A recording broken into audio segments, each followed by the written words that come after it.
Welcome back for another episode of the Online Health Business Academy podcast for coaches, online fitness coaches that want to level the fuck up, man, from that 2, 3K, 1K, whatever to, 10K, 5K, 10K and beyond, okay? We're here to help you level up. But this week, we're here with a 15-minute level up episode, all right? 15-minute level up. It's a new edition. And we're just it's 15 minutes straight. I'm actually going to put on the timer right now. Make sure it is 15 minutes. And we're just going to help you level up mindset-wise in regards to business. So myself, Coach Mike here. Coach Jav. And today's episode is about treating business like an athlete. And I've actually got a book that I'm writing at the moment, right? And it's literally about that, okay? But you are an athlete, yeah? By nature, by origin. So I want to know what your thoughts are on that. So I would say, and I guess this ties into what I said yesterday on Instagram, it's basically, I think that a lot of the coaches that do really well, they view it as competition. And I think when you have a competitive spirit, it enables you to push yourself to take the extra steps that you know you need to take. So when I look at the landscape of things, so I'll look at our competitors, I'll look at what they're doing, like why are their videos getting more views than mine? Why is this person making more sales than me? What's in their program? And that's the driving force that makes me maybe stay up a few extra minutes late at night to finish something or da-da-da-da-da. And when you have that level of drive, yeah, it's more, for me, it comes from a competitive spirit. So like, okay, over the last 2 years, I've gotten more into kickboxing and Muay Thai, yeah? And it's not really because I want to be a fighter or I have no intentions of becoming a professional fighter. There's no chance it's happening for me. But it's mad, I need that competitiveness because once I stop playing football, just working is not enough for me, bro. I need to do something where I'm scared, I get butterflies. So training, even just sparring is it gives me butterflies, bro. I know, this guy might hurt me today. I might get not knocked out, but he might kick me in the head and it's going to hurt. So that competitiveness, that energy, I put it into fitness and coaching and mentoring. And I think when you're a coach, yeah, if you can treat the business like that, you're going to do the extra reps, basically. Yeah. You're going to do the extra reps. Yeah. So it's like what you're saying is the perception as well, because, whereas other coaches will look at all those things with fear, there's or negativity, where it's there's so many other coaches saturated, they're doing this, or there's another, or this person just jumped in and done exactly what I'm done, or this person just done my content. They're moaning about it. These times you're thinking of it I need to go harder. Yeah. So it's perception is just, you're treating it like an athlete. You're using that, as the athlete's mindset towards that. Yeah. And I think that when you think about it as well, some of the best coaches, there's a coach online and I really I used to follow him really heavily. I even bought his program. His name's Marcus Philly. Yeah, okay, yeah, I've heard of it. And he calls his program functional bodybuilding. Yeah. And he comes from a CrossFit background. Mm-hmm. But listen to one of his podcasts, he came from a football background. He actually played football. He was a goalkeeper. Oh, I swear. He was a goalkeeper. He played college soccer just like me. Played college soccer. And then he said when he stopped playing, he kind of lost his drive, got into CrossFit. Yeah. Competed at CrossFit Games. He was a top 10 CrossFit guy, finished 7th in one of the games. And then obviously that built the foundations to his now successful program. He's got 800K followers on his personal page. The functional bodybuilding page has got 500K followers. And he's got his YouTube and his podcast. And obviously I don't know him personally, but I can only assume that competitiveness is what's driven him to be able to do that on the business side, because to grow like that is not easy. Yeah. So I do think that when a lot of coaches who come from athletic backgrounds as well, that competitiveness allows them to take it to the next level. And I think that's why you see a lot of people struggle as coaches, yeah? And this is more for newly qualified PTs, but some of them come into it and they just get the qualifications and they think, I'm just going to be easy. I'm just going to make money. But they didn't have that spirit, I'm going to go to the trenches for this. They didn't get that spirit. Yeah. Maybe because they worked in this a different job where it was you just turn up, you get a paycheck. But this, you got to have some spirit, bro, because you might not last long in this game. Yeah, 100%. I think, you know what, just being observing as well, yeah, I think that when you've come from being an athlete, it's a bit different to just being athletic. Do you know what I mean? Yeah, and I think that's what I had to learn, because when I jumped in business, right, like I was a bit naive as well. And the thing was that, like, I've been a hard worker. Do you know what I mean? Like, I'm someone that would always go for, you know what I mean? Like, do a bit extra out in the rain for whatever I want to get, right? But when I came into business, I just didn't really make the connection. Do you know what I mean? And I think that when you're an athlete, or you've performed at anything to like a high level, right? There's just barriers you have to break. Do you know what I mean? There's like a level of competition, like you said, and it's almost like conditioning. You get a certain conditioning where, you know, how you think of certain things and challenges all the same is different. You feel what I'm trying to say to you? So I excelled when I learned that, all right, you are competitive. You like to compete in certain things, right? You need to treat it exactly like this in business. Like, you need to, it's a competition. Do you feel what I'm trying to say to you? Like, you know, it's a competition. And I think that's why it does help to do sport. So one thing I'll say is I'm not against coaches doing sports and different competitions and stuff like that, right? I think you definitely need to do something that's competitive. That's why I think fighting helped me as well. But what I'm against is coaches, they do all this sports and they do all these different things, right? And then but they don't bring it into the business world. Bro, You'll be confused. Like, there's coaches, yeah. I see them posting 2-hour marathons or half marathons. Yeah.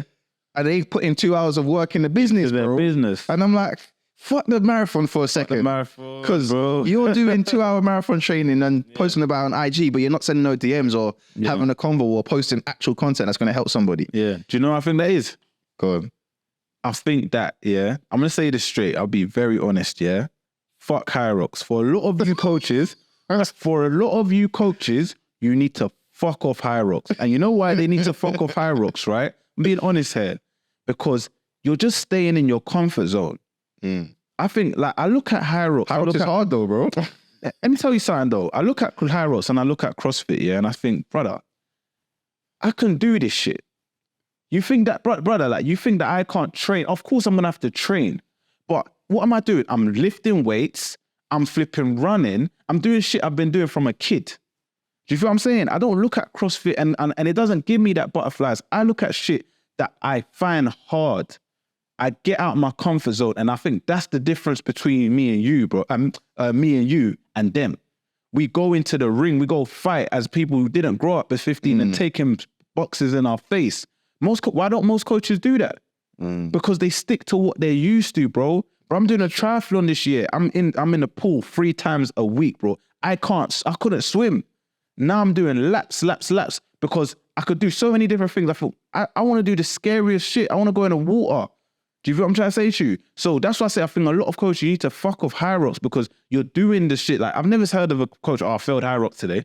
You feel what I'm trying to say? You can't fail it. You can't fail it. Like anything you put your mind to, but like, you get it done, and then guess what? They're back to work the next, and they're doing the same things, same habits. Whereas when you're doing things that are outside of your comfort zone, you feel what I'm saying? It's true. They don't bring that same energy. They don't bring to the business. Nah. And that's the biggest problem. Yeah. They don't bring that same energy to the business, because you'll be breaking your neck running PBs. Why are you not doing a PB in your business? Why did you not have a personal best revenue month? Yes. Where's the personal best revenue month, That's bro? the whole flipping. That's what I'm looking for. That's the theme of the flipping book, bro. That's what I'm looking for. Business. That's our challenge that's coming up as well, bro. Okay. The business PB challenge boot camp, right? So listen, like, my thing is this, yeah? This is what I said to myself, that business is an extreme sport. It's a saying that's gone around for a while. It is a flipping extreme sport. It's high risk, it's high reward, bro. Like, if you win, you're going to change your family's life. You're going to flip in, make it. You can do whatever you want. If you lose, you're going to waste years. You're going to lose money. You're going to be pissed. You're going to feel, should I've got a job, right? So it's high risk and high reward, bro. It's more than any other sport. The sport, you know, the worst thing is an injury. That's the worst thing in sport. But other than that, you carry on with your life. Do you know what I mean? So business is high risk and high reward. And my thing is that a lot of coaches, you need to spend your time and you need to make business your sport of choice. Me, like I said, swimming, triathlon, kickboxing, but my main sport is business, bro. That's what I've got the leaderboards, I'm tracking, I'm focused, like I'm doing overtime, I'm training every day. That's my sport. And that leads to the thing. What do professional athletes do every day? They train. They train. So what do we do in business? We train. Sales, marketing, make better emails, do better videos. Get a mentor. Get a coach. Get a coach. Boom. So that leads me to the next part. If you're someone, yeah, and obviously when you get on a sales call, someone might, like, I talk to those coaches, yeah, and obviously if we're closing at 30 or 40%, that means for every 10 people I speak to, I might get 5 or 6 people that don't sign up. And if someone says to me something like, oh, I'm not sure this is going to work for me, or or something like, you know what, I'm going to try on my own and then get back to you. I automatically know that firstly, they're stupid.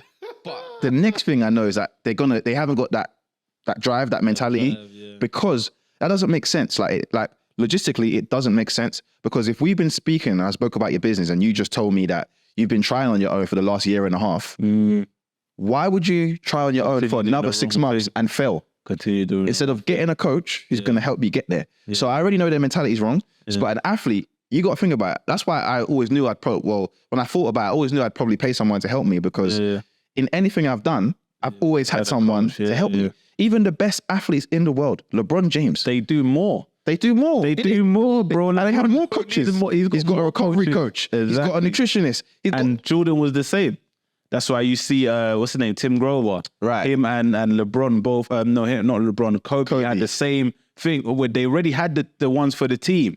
Do you know what I mean? They already had VTs, whatever, and then they got an extra person. Yeah. And that's why they're flipping great. It's true, yeah. So actually, and even me, I think about this, like, beyond getting a coach to help us with business, there's different aspects within business that we can get coaches for. We can get a content coach, a sales coach, like a finance coach. That's the goal. Yeah. And when we get better, I think of it like Avengers, bro, Thanos, bro. I want all the rings, all the... I didn't watch it, but I want all the diamonds in my fist, bro, so I can get like that and I own the world, bro. That's how I see it. So, but I know when I get on a call with somebody and they say things like that, I'm just like, you ain't built for this, bro. Like, this is this is a part-time thing for you. No, 100, man. But the silver lining is you can see how we're getting worked up even talking about this, right? And that's because we have that energy and we have that that competitiveness for this business world, right? And I think the beauty of it is that if you're a coach and you're listening and you're watching this, you have that.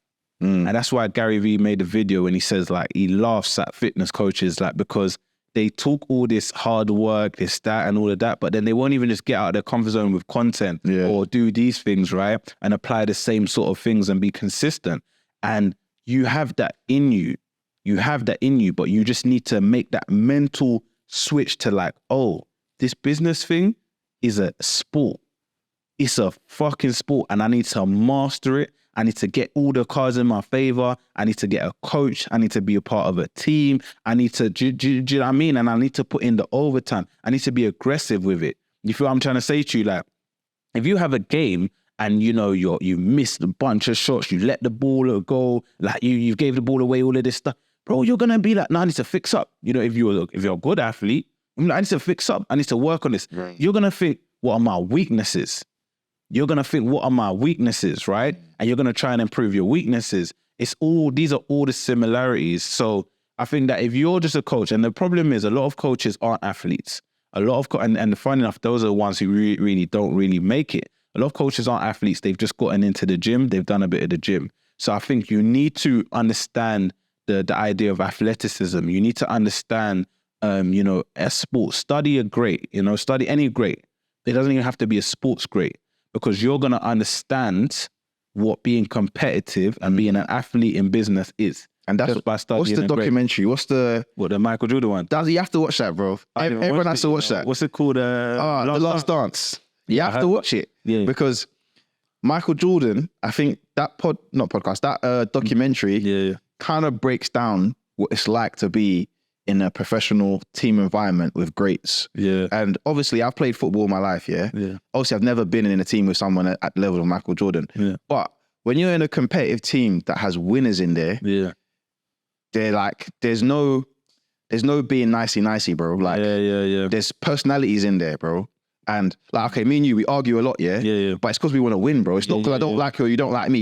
We just argue because, bro, I want to win. We have to win. So in football, yeah, or in team environment, it's the same thing. It's like someone will scream at you and you know that you might have taken it disrespectfully, but you know in the heat of the moment, it's just to win. We're all trying to win. It's a common goal. Yeah. There's emotion into it. Not like emotion to squander it, but there's emotion of, we need this. Like, so that's why if you're a coach trying to go at it solo, you ain't got no one holding you to that standard, bro. No. Like no one's pulling you up when you're taking a week of content or taking a day of content or not doing DMs or being really poor on your sales calls. Yeah. You need someone that's gonna go, yo, come on, man. Yeah, fix up. That's why I get onto coaching, and something I noticed is that the coaches who do best are what?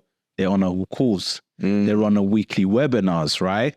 Because what? They're around the environment. They get to hear us speak so frequently. They get to hear like the criticism, the feedback. They get us to tell them, look, what you're doing. So like I actually noticed that correlation that like the ones that are doing really good, and then that's what I started doing is telling the ones that aren't. I said, like, you need to jump on these calls. Like this, not just for yourself. You need to jump on these calls. You want to win. And it's so funny. You'll get some that like, they'll wonder why they're not winning, but it's like, you're not participating in the community aspect. It's not just because we need numbers or whatever. No, we're good, but for yourself. Do you know what I mean? So yeah, man, that's that. Like, you know, we're going to keep it 15 minutes as promised, right? So treat business like an athlete, man. Like, you got any last bits on that? No, that's it. If the 15 minutes are up, I want to stick to the time. Yeah, man. Treat business like an athlete. Look, we'll be back again with another one. Like, share, subscribe. This is to level up your mindset. Show love, pay it forward, all of that stuff. And that's it. Let's go. Boom.